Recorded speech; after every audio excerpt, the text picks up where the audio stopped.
nossas Bíblias em Efésios, capítulo 2. Carta de Paulo aos Efésios, capítulo 2. Essa é uma porção do texto bíblico muito importante para as nossas vidas, é base de importantes pontos da teologia reformada e merece toda a nossa atenção, uma atenção especial para que possamos compreender bem essa passagem e o ensinamento de Deus para a nossa vida. Efésios capítulo 2, verso 1 ao 10. Acompanhe aí na sua Bíblia. Vocês estavam mortos em suas transgressões e pecados, nos quais costumavam viver quando seguiam a presente ordem deste mundo e o príncipe do poder do ar, o espírito que agora está atuando nos que vivem na desobediência. Anteriormente, todos nós também vivíamos entre eles, satisfazendo as vontades da nossa carne, seguindo os seus desejos e pensamentos. Como os outros, éramos por natureza merecedores da ira. Todavia, Deus, que é rico em misericórdia, pelo grande amor com que nos amou, deu-nos vida com Cristo.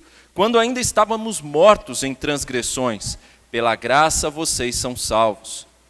Deus nos ressuscitou com Cristo, e com Ele nos fez assentar nas regiões celestiais em Cristo Jesus, para mostrar nas eras que hão de vir a incomparável riqueza de sua graça, demonstrada em sua bondade para conosco em Cristo Jesus. Pois vocês são salvos pela graça, por meio da fé, e isso não vem de vocês, é dom de Deus, não por obras para que ninguém se glorie, porque somos criação de Deus, realizada em Cristo Jesus, para fazermos boas obras, as quais Deus preparou antes para nós as praticarmos. Vamos falar com o Senhor mais uma vez? Meus irmãos, eu dizia que esta é uma porção do texto bíblico muito importante. E desde a segunda-feira, quando eu venho lendo, refletindo a respeito desse texto, fiquei analisando as coisas que estavam acontecendo essa semana, e teve um fato muito importante que ganhou a mídia de um modo geral durante toda essa semana. Durante as últimas semanas esse assunto vem sendo abordado, e agora de uma maneira especial no início dessa semana. O assunto é a morte do brasileiro na Indonésia. Brasileiro que foi preso na Indonésia por tráfico de drogas e foi executado nessa semana. Eu voltava na terça-feira da igreja, à noite, escutando rádio, e ali eu pude escutar na rádio muitas opiniões a respeito do assunto. Muitas pessoas escrevendo para aquela rádio e comentando o assunto. E algumas pessoas diziam: olha, eu não entendo que aquilo que aquele rapaz fez foi tão grave. Outros diziam: bem, o que ele fez foi tão grave, foi grave, mas não a ponto de merecer o que aconteceu. Outras pessoas diziam: sim, o que ele fez foi muito grave, mas para o governo da Indonésia, que é quem manda, aquele era um rapaz morto. Para ele era o fim da linha, ele não sairia daquela ali vivo de maneira alguma.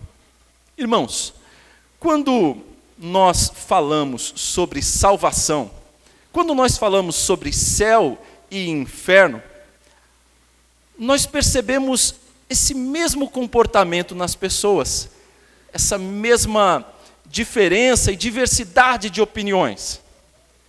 E é curioso como há pessoas que consideram que o homem é apenas levemente afetado pelo pecado. Há pessoas que consideram que o homem está profundamente afetado pelo pecado. E o que as Escrituras dizem? O que as Escrituras nos falam a respeito do homem? Ela nos diz que o homem está morto no pecado. Essa é a realidade. O homem não tem saída. Ele está morto no pecado. Deixado à sua própria sorte, ele está morto. E como um morto, ele não pode fazer nada para voltar a viver. Assim como aquele brasileiro que foi executado no início dessa semana. Ele não pode fazer mas nada para voltar a viver. A menos que Deus haja com um poder miraculoso, e assim como fez com Lázaro, o ressuscite. Mas se não fizer isso, ele em si não pode fazer nada por si próprio para sair desse estado de morto. É assim que a Bíblia fala que todos os homens estão antes de Cristo, estão mortos. Veja, irmãos, por que é importante nós falarmos sobre isso?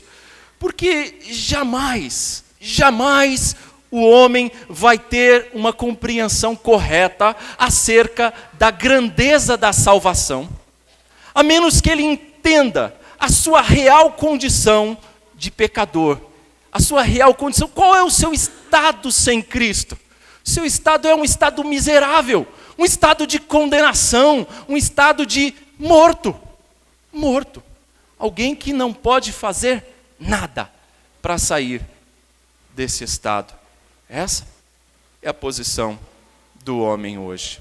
Jamais vai conseguir fazer nada para mudar a sua situação, a menos que alguém faça algo por ele. É curioso, não sei quem já teve aqui essa experiência triste de ver alguém se afogando, mas quando alguém se afoga e para de respirar, aquela pessoa morreu. Se nada for feito por ela, se alguém de fora não fizer alguma coisa, ela não vai voltar a respirar sozinha. Ela parou. Acabou para ela. Mas se alguém vier lá e fizer alguma coisa, ela pode voltar a respirar. Essa é a situação do homem sem Cristo. Ele está morto. E ele não pode fazer nada por si mesmo para voltar a respirar. A menos que Cristo, com a sua graça, venha e atue sobre ele. E faça com que ele respire da graça. E volte a viver. Ressuscite. Só isso. Somente assim ele pode viver. Nessa passagem, irmãos, Paulo contrasta o que o homem é por natureza e o que ele pode vir a ser por meio da graça. Ele mostra o antes e o depois de Cristo. O texto vai nos levar a entendermos a nossa própria experiência antes de Cristo e agora, depois de Cristo, e o porquê Deus fez isso, qual é a razão, qual o propósito de Deus operar isso na nossa vida. Mas eu sei que esse é um assunto que desperta muito interesse quando nós falamos de salvação, e diferentes opiniões, inclusive entre os evangélicos de um modo geral. Nós, herdeiros da doutrina reformada, temos uma posição um tanto quanto diferente de boa parte do evangelicalismo brasileiro. Mais de 90% do evangelicalismo brasileiro não compreende a salvação como algo operado pela graça de Deus. Não entende que o homem está morto nos seus pecados. E isso não vem de hoje. Essa maneira de compreender a salvação incorreta de muitos cristãos nos dias de hoje, não vem de hoje, é muito antiga. Isso vem desde o século V depois de Cristo, com Pelágio. Daí vem a doutrina do pelagianismo. Esse homem chamado Pelágio, ele dizia mais ou menos assim: o homem, ele é neutro, ele não é nem bom nem mau, ele é neutro. E ele pode fazer coisas boas. Mais adiante, no século XVI, início do século XVII, nós vamos ter um outro homem famoso, Jacob Arminius. E ele vai dizer algo um pouco diferente. Ele vai dizer, bem, não é bem como Pelágio dizia. O homem, ele de fato, ele caiu com Adão. Ele, por natureza, é pecador. No entanto, ele tem condições de, por suas ações, mudar a sua situação. Ele não é bem morto, porque ele tem condições de sair desse estado, na opinião de Arminius. E ele vai dizer, o homem tem aquilo que vocês estão acostumados a ouvir, tem um livre-arbítrio. E ele pode, através deste livre-arbítrio, então sair desta situação. ele não está morto e ele pode mudar este cenário. E essa é a crença de mais de 90% das igrejas evangélicas de hoje. No entanto, o que a Bíblia diz? A Bíblia diz que o homem, por natureza, está morto nos seus delitos e pecados. E nada pode fazer por si só para mudar essa situação. É isso o que a Bíblia ensina.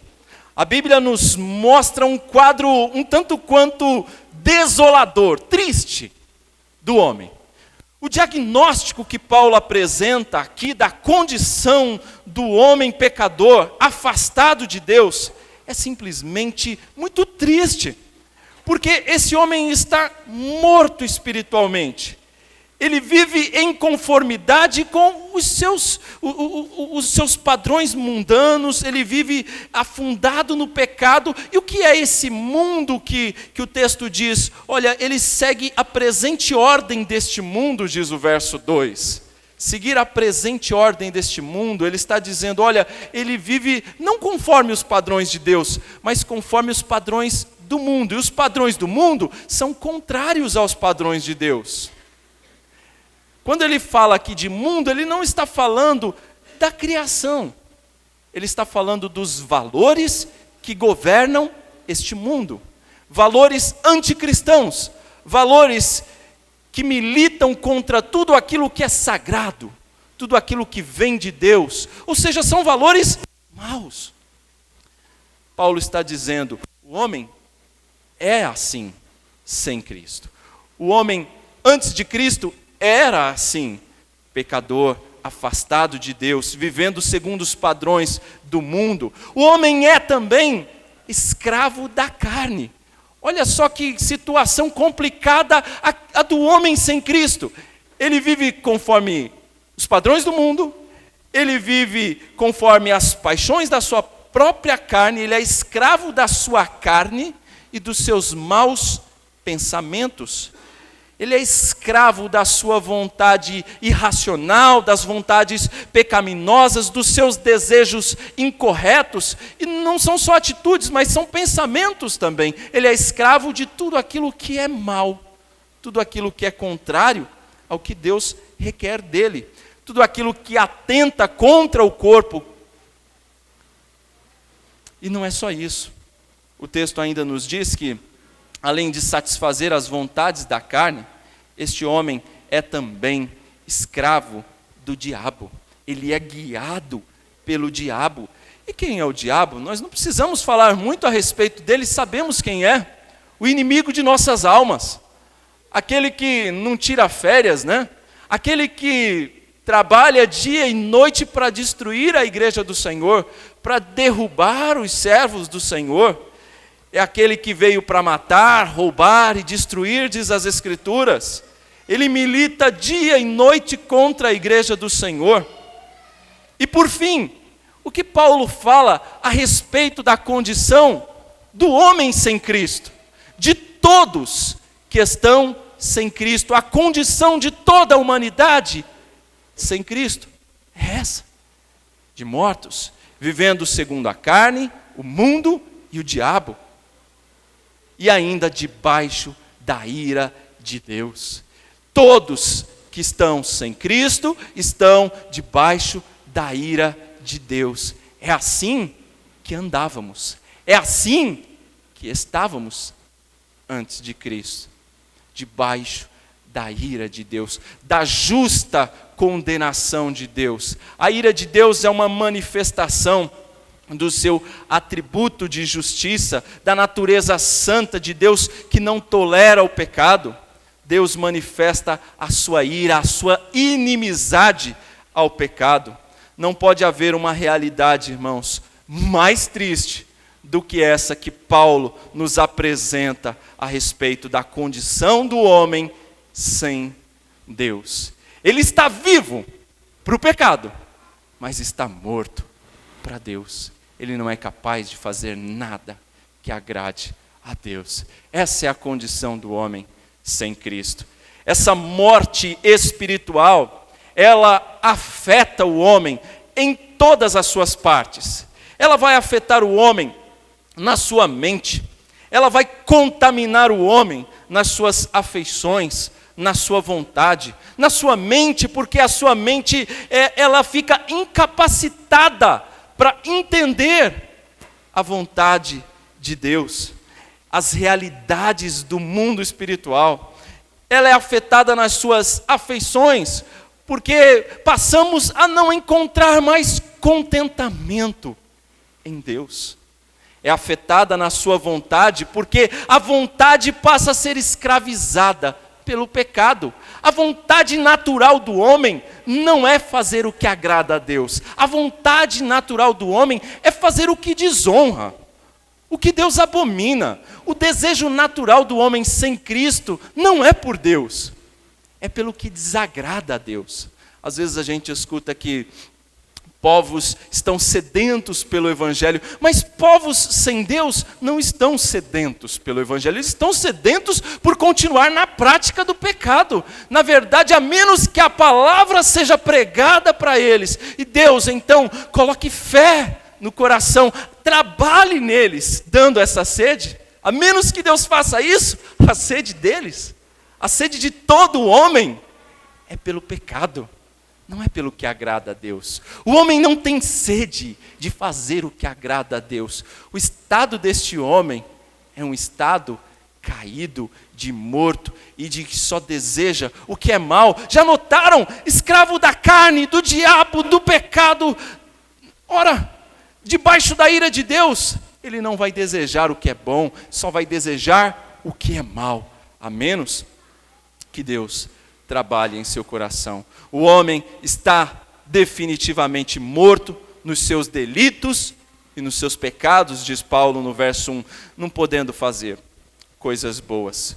O indivíduo não regenerado, o homem que não foi regenerado, que não foi transformado, que não experimentou esse novo nascimento que o Ciro acabou de ler para nós ali, que não nasceu do Espírito ainda, ou seja, não é regenerado, esse homem, ele até é capaz de levar uma vida digna, uma vida respeitável, uma vida familiar decente. Ele é capaz até de ser um bom pai, uma boa mãe, um bom filho. É capaz de viver de maneira aprovada pelos homens, mas ele é incapaz de apreciar as coisas de Deus. Ele é incapaz de discernir as coisas espirituais. Ele é incapaz de, com suas obras, glorificar a Deus pela salvação em gratidão.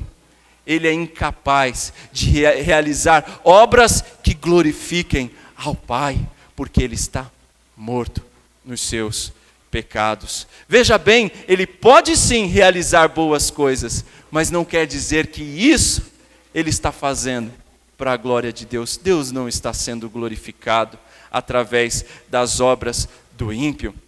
Da mesma forma, irmãos, que a pessoa morta fisicamente, ela não responde a impulsos.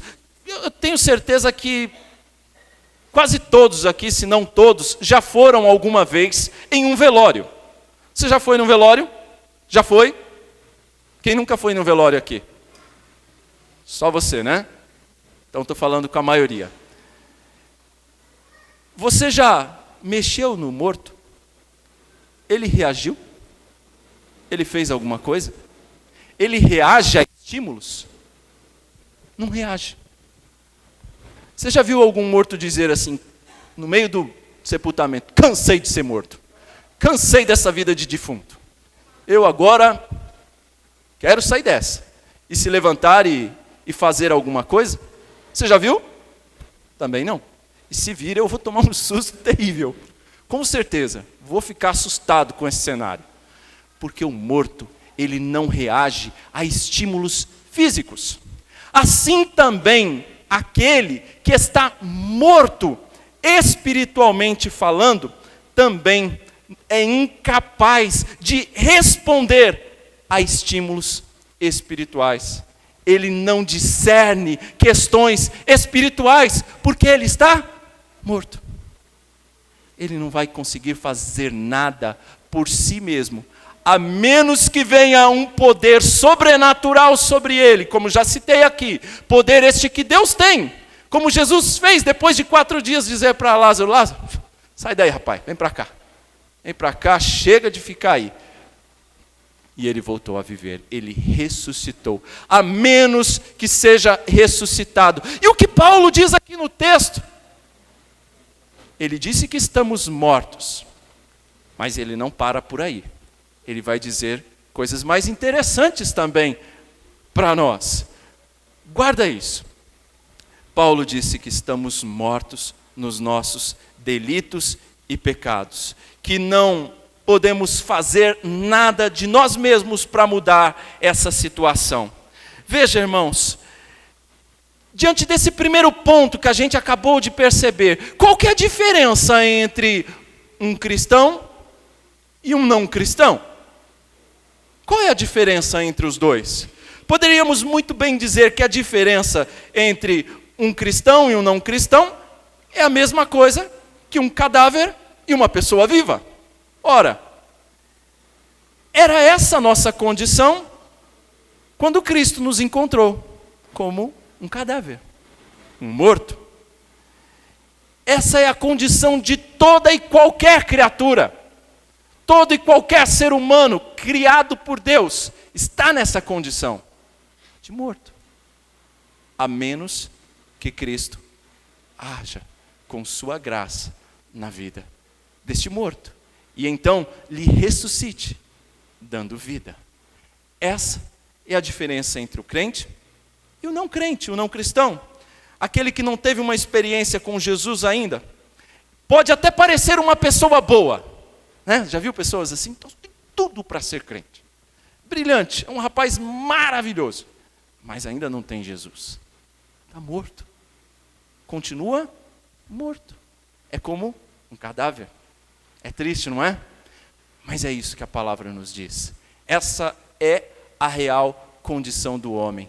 Nós costumamos romantizar as coisas. E essa maneira romântica de lidar com o homem, com a realidade do homem e da salvação, isso vem de Pelágio, isso vem de Armínio, de querer ser mais justo do que Deus.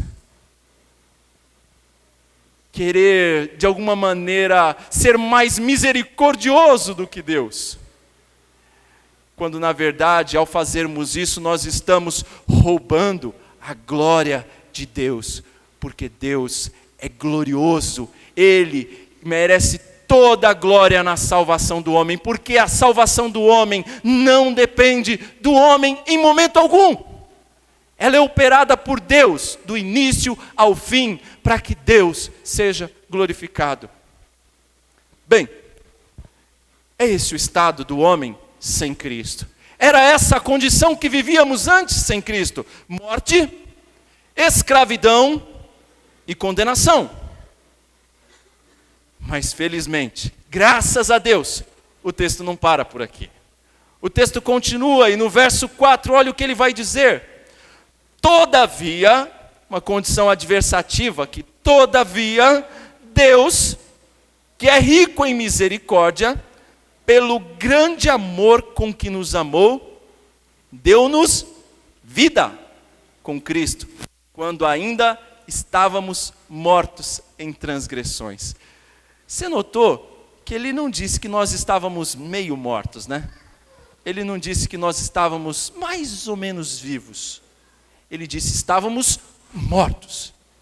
Mas Deus nos deu vida em Cristo. Ele nos ressuscitou espiritualmente em Cristo. Ele nos deu vida. Agora, essa é a realidade em Cristo. Depois de mostrar o nosso estado de corrupção, de maldade anterior, agora Paulo passa a falar das infinitas riquezas, da misericórdia e da graça de Deus, manifestas em Cristo. Somente em Cristo. Em Cristo, Deus veio ao nosso socorro e mudou completamente o nosso destino. O nosso destino que antes era de completa depravação, agora Deus operou um milagre da regeneração. Ele nos deu vida, e uma vida nova com Cristo. No lugar da morte espiritual, nós recebemos vida. No lugar do viver preso ao pecado, nós recebemos uma vida nova, marcada pelo crescimento, pela santificação. No lugar de sermos escravizados por Satanás, como vivíamos outrora, agora nós vivemos sob o governo do Espírito Santo de Deus. E toda essa grandiosa operação feita em nós é fruto da graça de Deus. Não foi feita por nós, mas por Deus. Lá no Calvário, Deus demonstrou o seu repúdio ao pecado, a sua abominação ao pecado e o seu amor por nós, pecadores. Sua misericórdia e sua graça vieram até nós através do sacrifício de Jesus Cristo na cruz. Irmãos, a nossa condição caída, a nossa condição de condenados, de morte, e a compaixão de Deus se encontraram.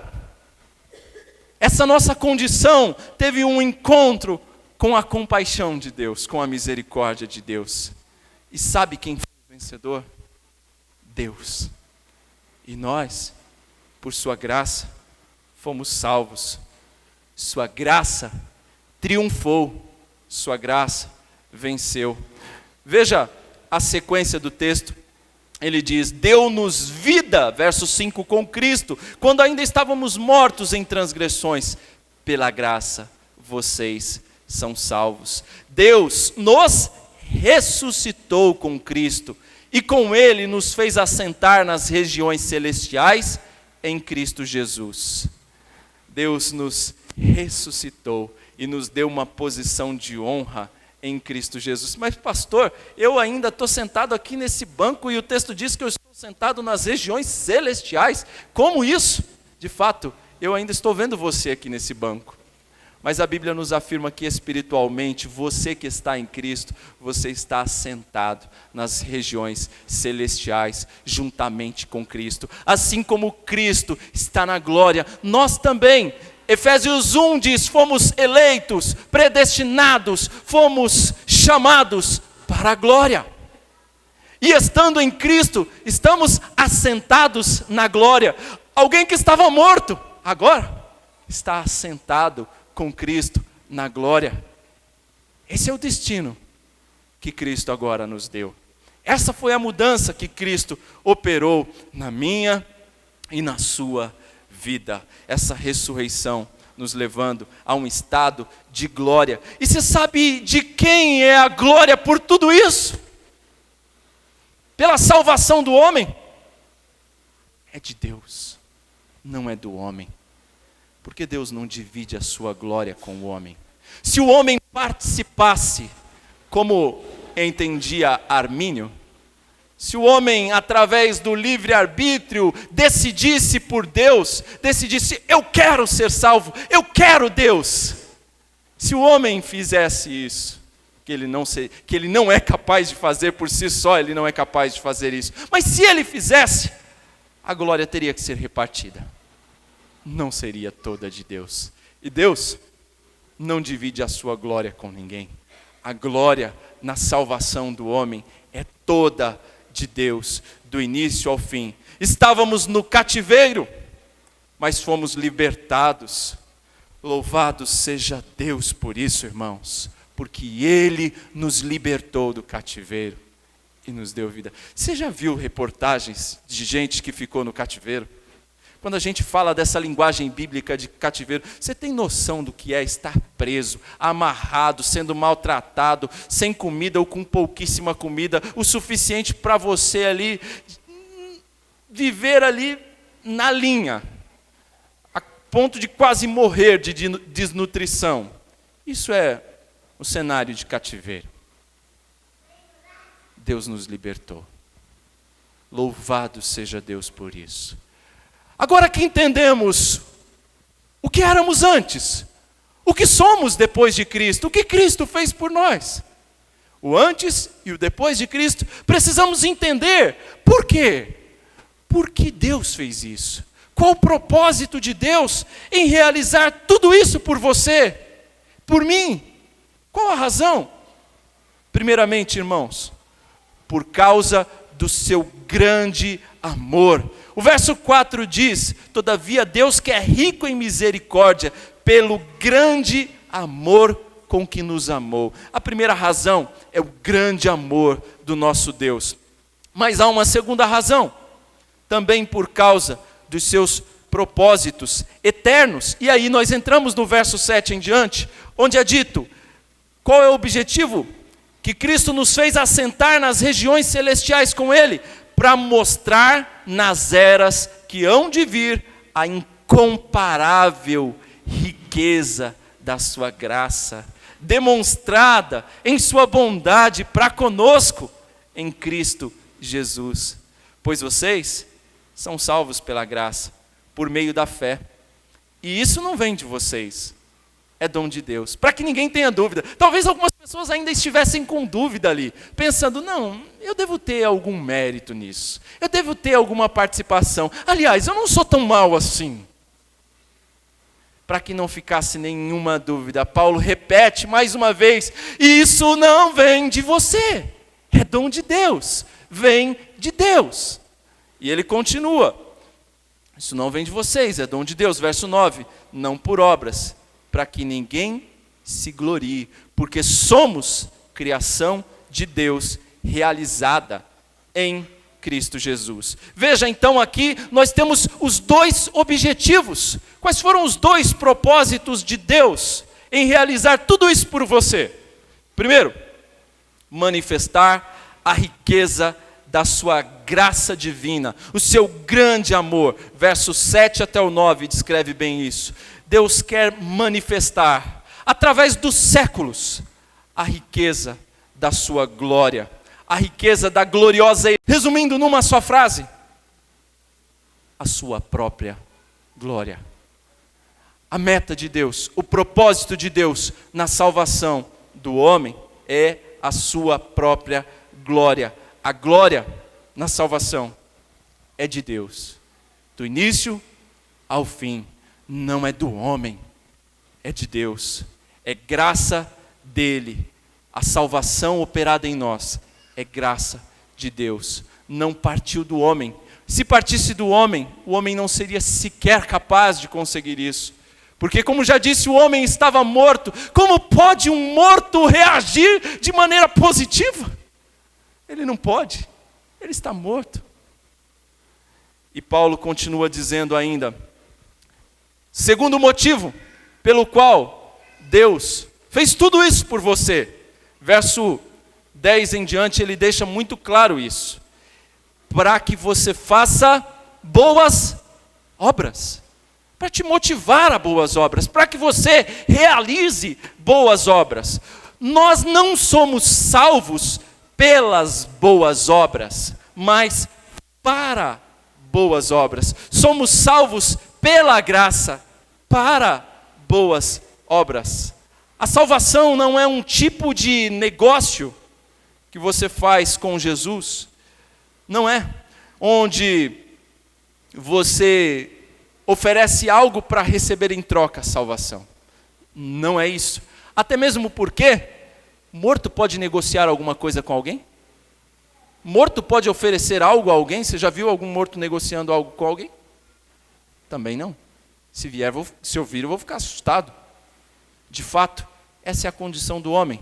Ele não tem como negociar com Jesus. Ele não tem como oferecer nada em troca. Ele está morto. E somente Cristo pode fazer algo por ele. Ele não tem nada a oferecer. Até a própria fé. Olha o que ele diz a respeito da fé. Pois vocês são salvos pela graça, por meio da fé. E isto vem de vocês. Essa parte é sua.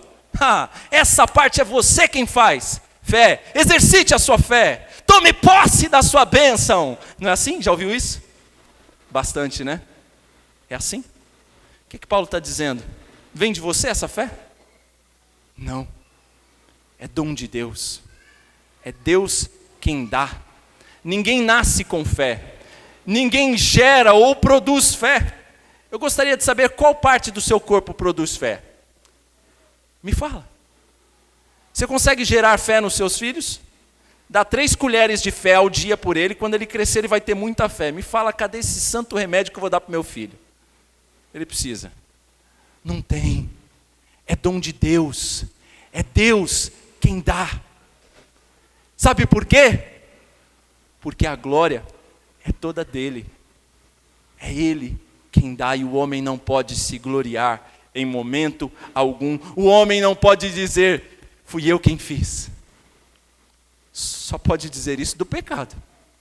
Quanto à salvação, foi Deus quem fez. A fé é dom de Deus, não dos homens. Veja, irmãos, mas os homens são salvos pela graça, mediante a fé, e agora, uma vez salvos, eles precisam realizar boas obras. E por quê? Porque Deus preparou estas obras para que as fizéssemos, para que as realizássemos. Uma marca do salvo é esta: é a sua vida, são as suas obras. É como se fôssemos uma árvore, e a marca dessa árvore são os frutos.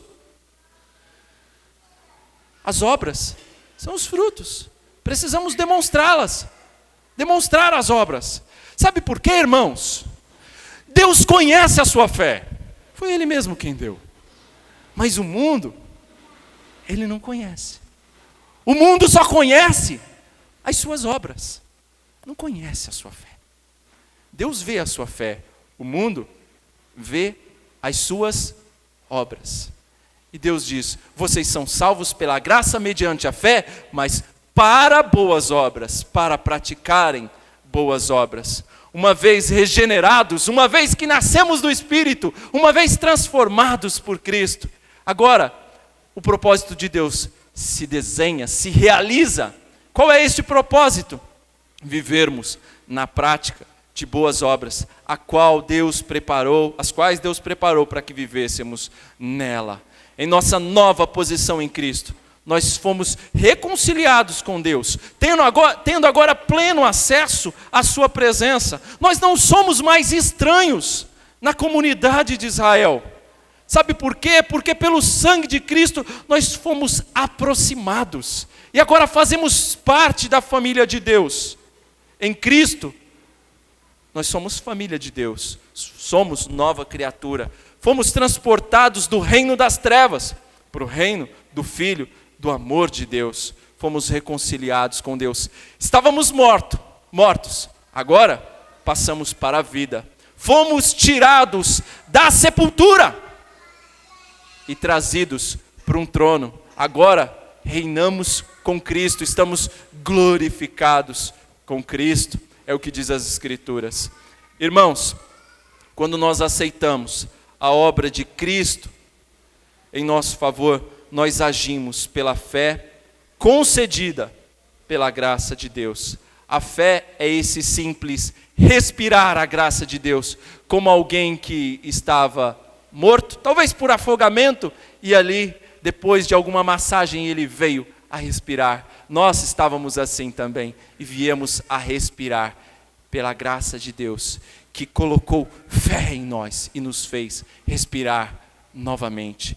Respirar com uma vida nova em Deus. Alguém que é eleito por Deus, alguém que é predestinado por Deus, ele precisa andar em boas obras. As obras não são condição para ninguém ser salvo, mas são evidências de que já foram salvos, predestinados, eleitos, chamados para a glória de Deus. Somos chamados para a glória, para viver na glória, mas precisamos praticar estas boas obras que demonstram o nosso chamado, que demonstram que fomos eleitos pelo Senhor. Quem vive de maneira dissoluta, quem vive sem compromisso nenhum com Deus, quem vive sem qualquer compromisso com a obra de Deus, com os irmãos, com a igreja, com a palavra de Deus, não demonstra interesse por essas coisas, está demonstrando com as suas atitudes, com as suas obras, que não faz parte do povo de Deus, pode até se identificar como crente, mas não é, porque as suas obras negam. Aquele que foi salvo pelo Senhor, pela graça do Senhor, ele vive na prática das boas obras. O texto encerra no verso 10 dizendo o seguinte: porque somos criação de Deus, realizada em Cristo Jesus, para fazermos boas obras, as quais Deus preparou antes para as praticarmos. Eu quero chamar a atenção um último aspecto aqui. Porque somos criação de Deus. Na verdade, nós somos a coroa da criação. Deus do pó nos formou e nos fez a sua imagem e semelhança. Nenhuma outra criação foi feita assim, com tamanha glória. Nenhuma outra criação foi feita à imagem e semelhança do Criador. O homem, a raça humana, é a coroa da criação. O pecado manchou essa imagem. O pecado causou grande destruição nessa imagem. E sabe o que Deus fez? Pela graça, através do seu Filho, Ele está restaurando esta imagem. Ele está restaurando a imagem do Criador no homem. Sabe o que Deus está fazendo? Ele está trabalhando na sua criação, porque somos criação dele. Deus está com a mão na massa. Deus está com a mão no barro de novo, porque somos barro, é isso que somos, do pó fomos formados. Lembra da figura do oleiro? Deus está exatamente como um oleiro, com a mão na massa, trabalhando na nossa vida, dando formato novo, porque o pecado destruiu, o pecado manchou, o pecado mudou o formato. Deus está trabalhando em nós, dando um novo formato, dando um formato mais bonito, está dando em nós o formato do seu Filho Jesus.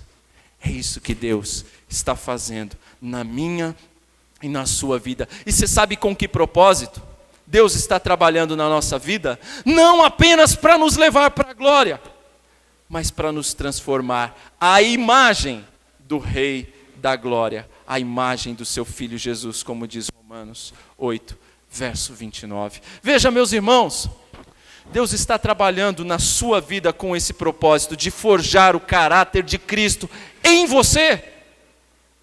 Você quer ser usado por Deus? Numa igreja como essa, onde nós temos tantos departamentos, tantas áreas para trabalhar, Deus te chamou para boas obras, sabia? Não foi para você se encher, se alimentar, ficar gordo, forte, bem nutrido, e aí quietinho. Não, Deus te chamou para trabalhar, para se envolver. Numa igreja com tantas atividades como a nossa, você precisa se envolver. Deus te chamou para obras, não foi para ficar parado. Se envolva. Mas você quer ser usado por Deus? Então saiba de uma coisa: Deus precisa trabalhar em você também. E Ele está trabalhando em você. Essa é a boa notícia.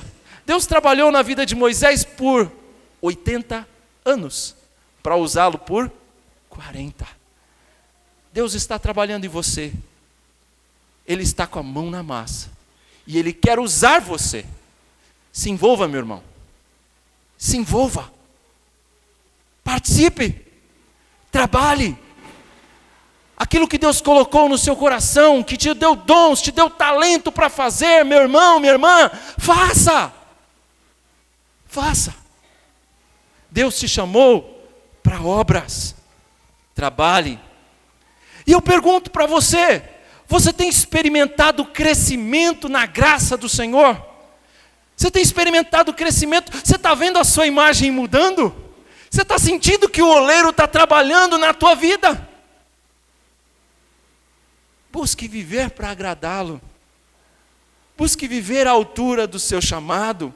Você foi chamado por Cristo para boas obras, para trabalhar para Ele. Não foi para ficar paradinho aí, mas é para boas obras. Lembre-se, não é que você vai ser salvo por isso, mas você já foi salvo. E essas obras somente comprovam aquilo que Deus já fez em você. Amém? Que o Senhor, pois, incomode os nossos corações para aplicarmos tão preciosa riqueza que Cristo nos legou.